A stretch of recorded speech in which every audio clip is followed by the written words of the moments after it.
दोस्तों नमस्कार। रजा ग्राफिया में आपका स्वागत है।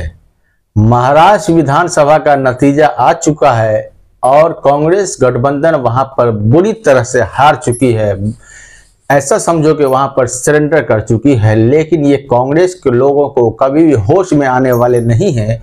चूंकि कांग्रेस पार्टी का ये सपना है कि हम आए कि नहीं आए, लेकिन एमआईएम और छोटी पार्टियों को हम उभरने नहीं दें, ये उनकी मंशा है। मतलब हम तो डूबे हैं सलम, तुमको भी ले डूबेंगे, तुमको हम उभरने नहीं देंगे, भले उसके चक्कर में मुझे भी डूबना पड़ जाए।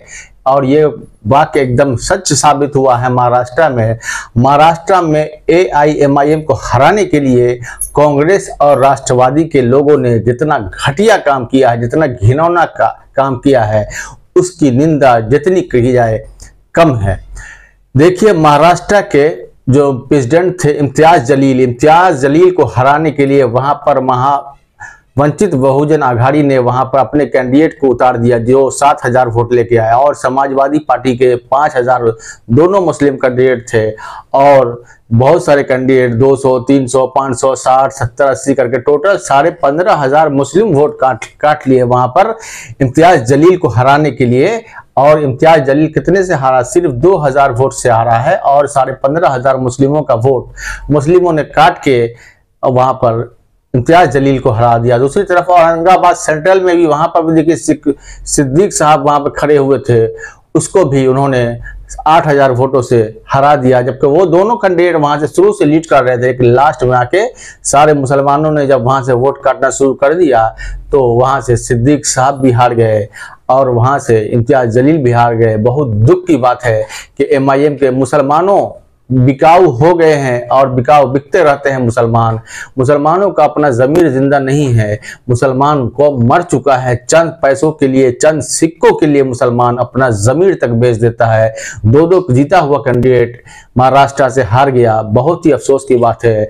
तीसरा, मानखुर्द में जो एमआईएम के प्रत्याशी थे वो भी दूसरे नंबर पर है और 45,000 से ज्यादा वोट लेके आए।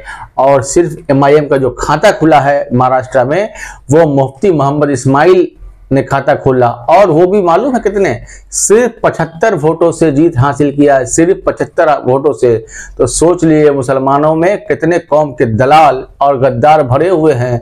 जो एमआईएम को सपोर्ट नहीं करते तो ठीक है, मत कीजिए, लेकिन कम से कम उसका जड़ को तो मत काटिए। सब लोग जड़ काटने में लगे हुए हैं। अपने क़यादत को मजबूत करो मुसलमानों, कब तक दूसरों की गुलामी करोगे? और ये कांग्रेस, समाजवादी, आरजेडी के लोग, ये लोग अब कभी सत्ता में आने वाले नहीं हैं, इसलिए अब उनकी गुलामी छोड़ दीजिए। अब अपनी पार्टी, अपना वोट, एमआईएम का झंडा को आप लोग बुलंद कीजिए, वही होने वाला है। दूसरी तरफ देखिए, बिहार में भी यही हुआ है। बिहार में भी जामिन अली को सिर्फ 3,500 वोट आया है, तो मुसलमानों ने जामिन अली को भी वोट नहीं दिया। लेकिन जो 3,500 लोगों ने वोट दिया, उनका शुक्रिया बहुत बहुत, जामिन अली को वोट दिया है। और कंचन पासवान को 8,500 मुसलमानों ने वोट दिया है इमामगंज में, तो उनको भी वोट देने वाले का शुक्रिया है। लेकिन और मुसलमान मुत्तहिद हो जाओ और ये नाम नेहाद सेकुलर पार्टियां जैसे कांग्रेस है, जैसे समाजवादी है, आरजेडी है, इन लोगों को आप हट जाइए। ये लोग अब सत्ता में आने वाले नहीं है। कम से कम 10, 15, 20, 25 एमएलए अगर अपने होंगे विधानसभा में, तो आपकी आवाज को विधानसभा में रखेंगे और विधानसभा की ईंट से ईंट बजाएंगे, तभी आपका कुछ भला होने वाला है। वरना 75 सालों में देख रहे हैं मुसलमानों की सियासी हालत कहां से कहां पहुंच गई है मुसलमान। लेकिन आज भी मुसलमान वही नाम नेहाद सेकुलर पार्टियों के पीछे। और सबसे बड़ा कारण है कि बीजेपी को हराने के चक्कर में तुम क्यों पड़े हुए हो यार मुसलमानों? बीजेपी का तुमने ठेका ले रखा है क्या हराने या जिताने का? बीजेपी को हराने या किसी को जिताने के चक्कर में मत पड़ो। यूपी के कुंदरकी में देख लिए, कड़हल में देख लिए, कटहरी में देख लिए, हर जगह मुसलमानों का वोट खंडित हो गया है और वहां से बीजेपी जीत गई है। कुंदरकी में वही हाल हुआ, कड़हल में वही हाल हुआ, मीरपुर में वही हाल हुआ। हर जगह से एमआईएम को 5,000, 7,000, 14,000 वोट आए और वहां से भी भाजपा गठबंधन कामयाब हो जाए। तो ये बहुत ही शर्म की बात है मुसलमानों के लिए कि मुसलमानों का वोट जो है बढ़ता जा रहा है, टुकड़ों टुकड़ों में तकसीम होता जा रहा है। अरे टुकड़ों में मत तकसीम हो, अपनी पार्टी, अपना वोट, एमआईएम को सपोर्ट करो। मैंने भी पहले बहुत लोगों को सपोर्ट किया है। आरजेडी को बिहार में आंख बंद करके सपोर्ट करता था कि आरजेडी ये बहुत ही अच्छी पार्टी है, लेकिन जो उन्होंने शहाबुद्दीन साहब के साथ वो गद्दारी कर गया आरजेडी, जब हिना साहब खड़ी हुई सीवान में तो अपना प्रत्याशी वहां पर अवध बिहारी चौधरी को उन्होंने खड़ा करके वोट कटवा दिया और वहां से हिना साहब हार गई। तब से बिहार के मुसलमान खास से नाराज हैं और ये आरजेडी के लोगों अब भूल जाओ कि मुसलमान तुमको वोट देने वाला है, मुसलमान तुमको वोट नहीं देगा, ये चीज कंफर्म कर लो। और अब समाजवादी पार्टी से भी लोग हटते जा रहे हैं और देखिएगा यूपी में विधानसभा चुनाव होगा तो वहां पे ओवैसी और चंद्रशेखर का हो सकता है कि गठबंधन हो। और इसी तरह जहां झारखंड में भी एमआईएम हर जगह हार गई, 2000-3000 वोट आए और झारखंड में एमआईएम हार गई। एमआईएम हर जगह हारती जा रही है, उसको हराने में कांग्रेस सबसे बड़ी भूमिका निभा रहे हैं और खुद भी डूब रही है और एमआईएम को भी लेकर डूबते जा रही है। देखिए वहां पर समाजवादी पार्टी ने महाराष्ट्र में किस तरह से गद्दारी की है एमआईएम को हराने के लिए। वहां पर समाजवादी पार्टी 2 सीटें जीती है और एमआईएम सिर्फ 1 सीट जीती है। तो मुसलमानों ये एकजुट हो जाओ और अपनी पार्टी अपना वोट एमआईएम को आंख बंद करके सपोर्ट करो, क्योंकि दूसरी कोई भी पार्टी तुम्हारे लिए आवाज उठाने के लिए तैयार नहीं है, तुम्हारे लिए बात करने के लिए तैयार नहीं है।